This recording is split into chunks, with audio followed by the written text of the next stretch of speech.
সকালে ঘুম থেকে ওঠার পর যে জিনিসটি প্রথম আমাদের নিত্যদিনের প্রয়োজন, সেটি আর কিছু নয়, টুথপেস্ট। এটি কিভাবে এবং কবেই বা শুরু হলো? প্রায় ৭,০০০ বছর আগে প্রাচীন মিশরে নীল নদীর ধারে একদল মানুষ বাস করতেন। তাদের মধ্যে কয়েকজন নিজেদের হলুদ দাঁত দেখে বিরক্ত হয়ে উঠলেন।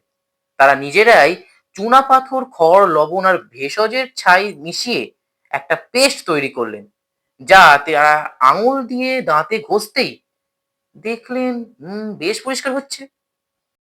খ্রিস্টপূর্ব ৫০০ সাল নাগাদ গ্রিক, রোমান, চীন ও ভারতীয়রা মিলে এই পেস্টের মধ্যে পুদিনা, সুপারি ও চারকোল যোগ করে স্বাদ ও গন্ধ যুক্ত করলে, যাতে মুখে দুর্গন্ধ দূর হয়।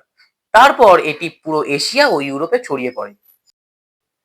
১৮০০ দশকের ইংল্যান্ডে এই মাজন পাউডার রূপে এলো, কিন্তু বেশ কিছু বছর কেটে যাওয়ার পর ১৮৭৩ খ্রিস্টাব্দে কোলগেট কোম্পানি বিপ্লব ঘটালো, যখন বাজারে এলো ক্রিমাকার সুগন্ধযুক্ত টুথপেস্ট।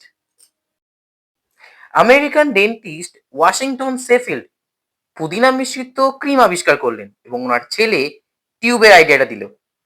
১৮৯০ এর দশকে টিউব প্যাকেটিং শুরু হলো এবং বিংশ শতাব্দীর মাঝামাঝি ফ্লুরাইড যোগ হয়ে দাঁত শক্ত করাও শুরু হয়ে গেল।